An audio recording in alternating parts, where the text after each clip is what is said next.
All right, we're going to begin this unit on development in the womb with a lesson here on prenatal development. The prenatal period begins at conception when a sperm fertilizes or permeates the cell wall of an ovum, and it ends when a baby is actually born, no matter what time that is. Whenever it comes out of the womb, whether it's premature or full term, it is considered, the prenatal period is considered over. Conception is when that one sperm that makes it up the fallopian tube and finds the ovum. It's the first one to permeate the cell wall, and then once one sperm permeates the cell wall, fertilization has taken place, and the lining, the cell wall of that ovum is impermeable, and no other sperm can do anything. That fertilized egg is called a zygote. It's that first human cell that is formed at conception. The next 2 weeks are known as the germinal stage. And the germinal stage is when there's rapid cell division inside that zygote. And the zygote actually becomes known as a blastocyst as it travels down the fallopian tube to the uterus. It can be 7 to 14 days, somewhere in there, implantation takes place. And what implantation is when that blastocyst makes it down into the uterus and it burrows itself in to the lining of the uterus and actually plants itself into the uterine wall. And what happens from there is that cell division is still taking place, but the blastocyst actually splits in half, and half of it becomes the placenta that is connected to the uterine lining, the uterine wall. The other half develops into the embryo and ultimately the fetus. Now the placenta, we need to talk about, it's not well known among kids your age what the placenta actually does, or even that it exists. But the placenta is an organ, and it's connected to the mother's uterus, and coming out from it is the umbilical cord, which then connects to the baby. Now the placenta's job is very, very important. It provides nourishment and oxygen from the mother's bloodstream. It passes back into the mother's bloodstream any fetal waste that takes place. It keeps the two bloodstreams separate. It is possible for a mother and a baby to have different blood types. And one of the most important things that it does is it's a barrier, it's a filter, if you will, against many teratogens, which is a vocab term that you do need to know. A teratogen is any kind of a germ that could affect the fetus in any way. So we want to make sure we're protecting that fetus as it's growing and developing. It doesn't have an immune system. It doesn't have all of the different functionings of a full-grown infant to be able to fight off infection, to be able to handle other kinds of toxins that might be coming into the mother's system. For example, we know that the placenta does not filter out alcohol and cigarette smoke, including secondhand smoke. So pregnant mothers want to make sure that they're staying out of those kinds of environments and staying away from those kinds of substances, because they can affect the fetus. This is just a diagram here, a picture, if you will, of what the pathway is from the ovary here, where the egg is ovulated. This is when ovulation takes place. And then fertilization takes place somewhere here in the fallopian tube. And again, this is how we determine whether or not it's day 7 or day 14 kind of thing when implantation takes place, is where does this egg become fertilized. One other thing, too, that you might want to know, if by chance this zygote, this blastocyst, implants itself here in the fallopian tube, it's very, very dangerous. It has to make its way all the way down into the uterus in order for it to survive. If it implants in the fallopian tube, it's something called an ectopic pregnancy. And if that baby begins to develop here in the fallopian tube, it can actually kill the mother, because it will cause that fallopian tube to burst and send many toxins out into the mother's body. So an ectopic pregnancy will not survive. The embryonic stage is a very, very important stage of development. It's the time when all of the vital organs and bodily systems are formed. It begins at the completion of implantation, when that blastocyst implants into the uterine wall, splits in half, and that embryo begins to develop. This is weeks 2 through 8 after conception. This is when that embryonic stage takes place. It's a 6-week period. And during this time, like I mentioned, there's specialized cell division. It's the formation time of vital organs and bodily systems, and it's the most critical period of development. Most critical, but also a lot of times when moms don't even know they're pregnant yet. And so if moms are drinking and things, or smoking, or in environments where there are a lot of different teratogens, or is exposed to some sort of a virus during this time, it can definitely affect the growing embryo and then ultimately the fetus.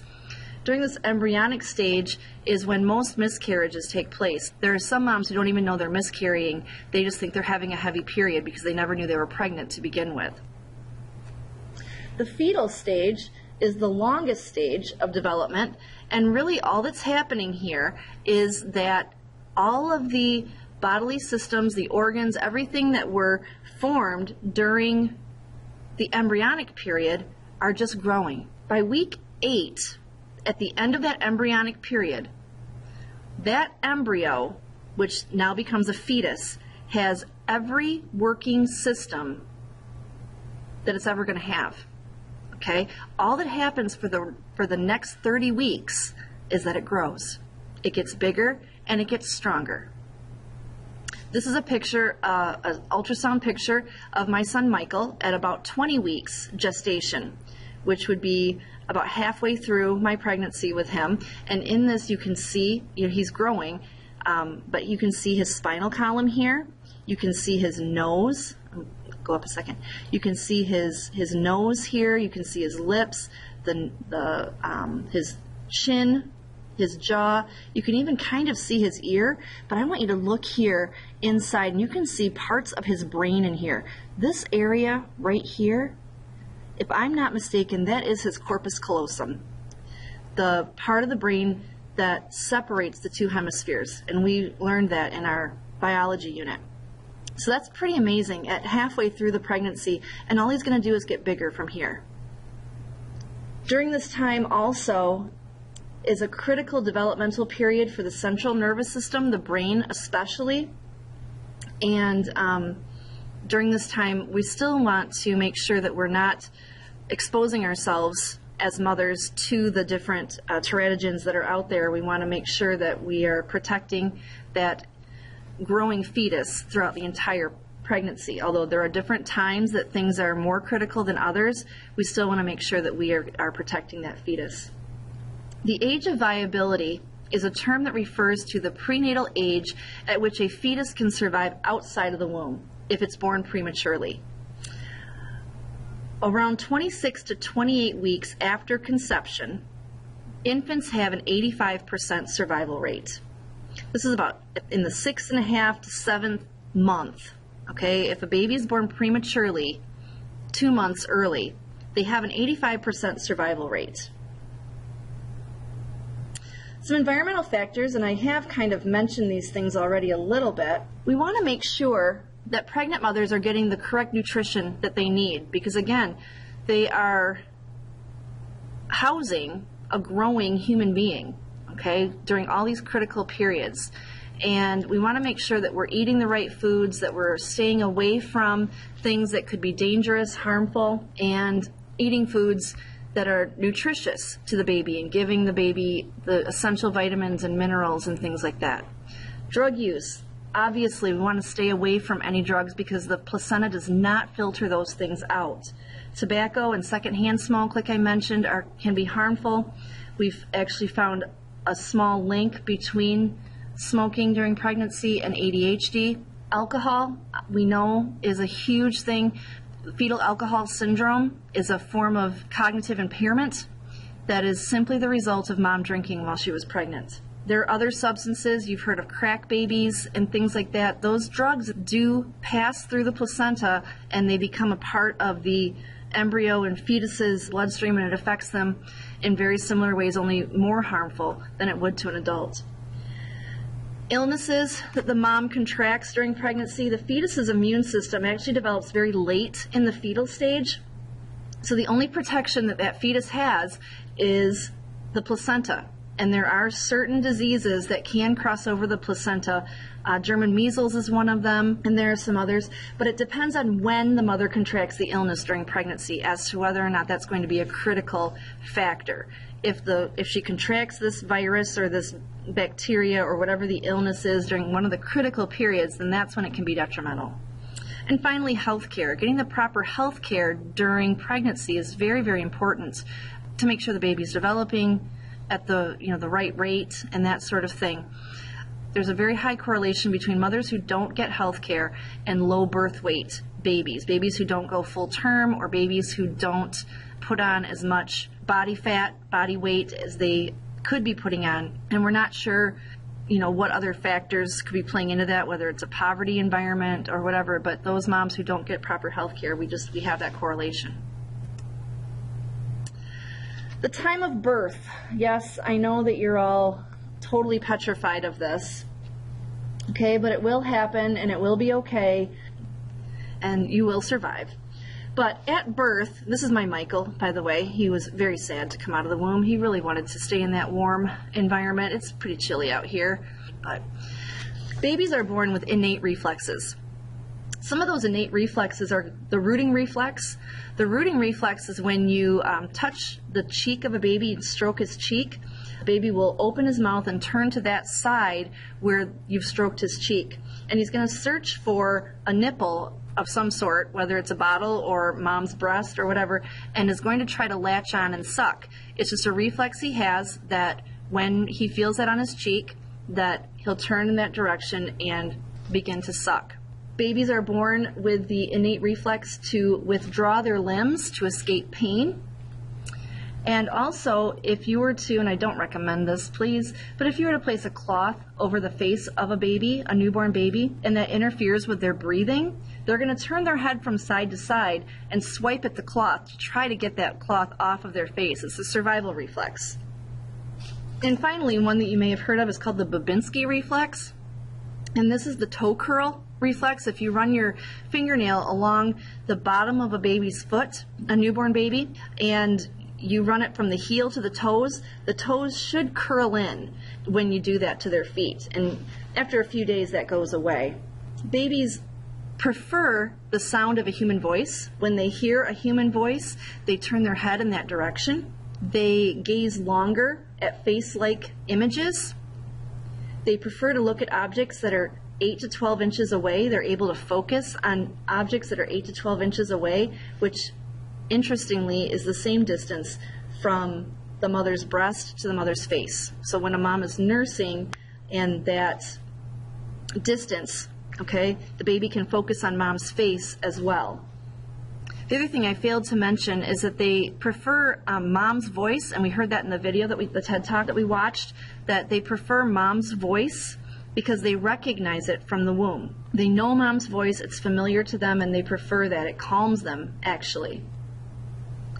This is my Natalie, and she was born in January, so she was really cold. But all babies obviously are crying when they're born, and when they're not, we're concerned.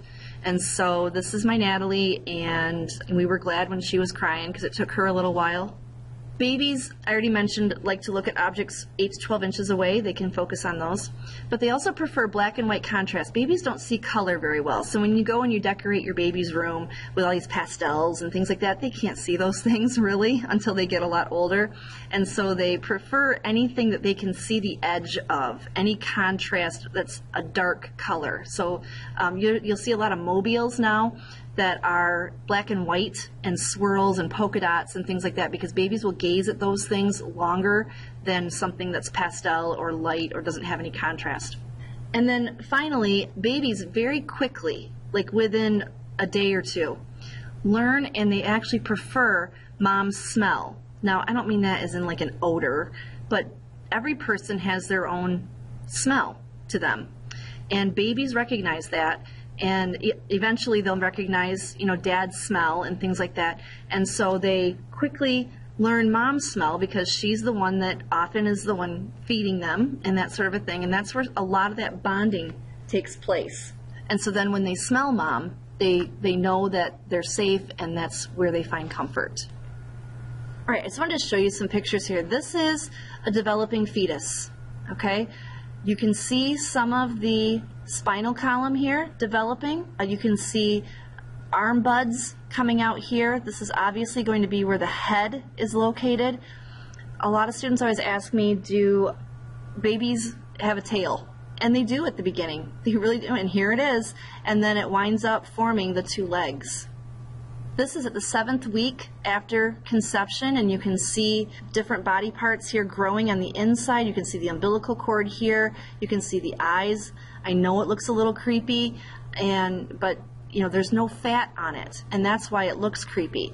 Once fat grows under the skin, that's why they look transparent. Once some fat grows, but that doesn't happen until about the last 2 months where they put fat on, and that's where they gain the most amount of weight, is during that time, right before birth.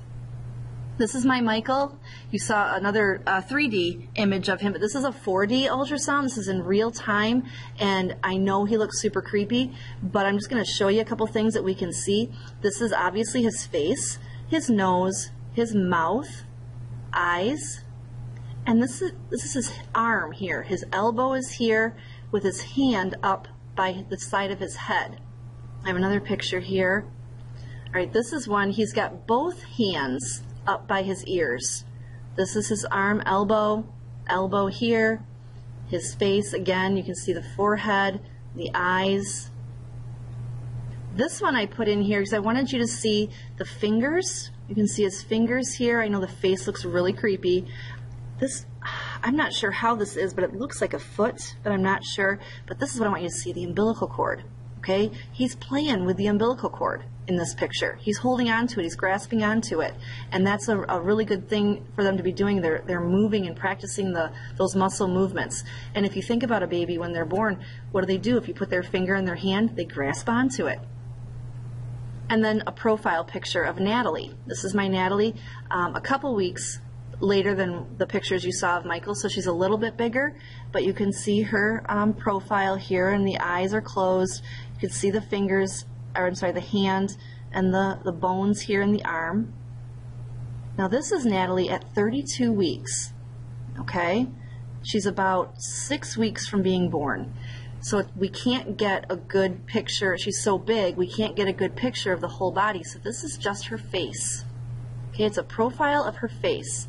This is her nose right here, her one eye, her brow bone here, okay, her forehead, and her cheek, with a hand, an arm right here. Just a picture for you to see how that baby grows from the embryo around 8 weeks, and then it just continues. The embryo looks a little creepy, I understand, and then once it's a fetus, it has every body part that it's going to have, and all it does is keep growing and gets bigger and bigger. So that concludes our lesson here on prenatal development, and make sure that you write down some questions if you have them. Usually we have a lot of questions on the prenatal period, and I'm happy to answer any of those for you.